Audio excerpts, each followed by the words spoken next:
Welcome to the Slop Temple. We pray this video helps. In this video, I will explain how to open your Mini Countryman bonnet. First, locate the primary bonnet release lever inside the vehicle's cabin. You'll find this small lever, often marked with a bonnet icon, usually on the lower left side of the driver's footwell. Give it a firm pull, and you'll hear a distinct click as the bonnet pops up slightly, indicating it's ready for the next step. This initial action is crucial for safety and proper access.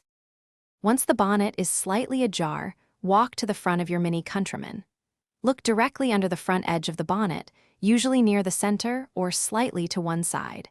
You're searching for a small lever or tab. This is the secondary safety catch, designed to prevent accidental opening while driving.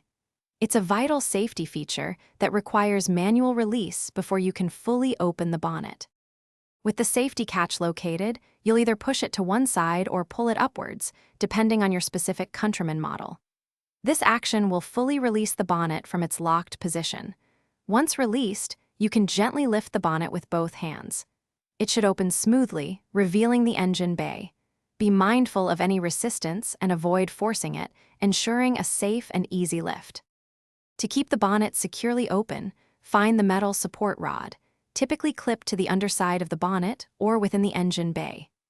Swing this rod out and insert its end into the designated hole or slot on the underside of the bonnet or the engine bay frame. This ensures the bonnet remains safely elevated while you perform any checks or maintenance, preventing it from accidentally closing. Thanks for watching. Consider subscribing if we helped you.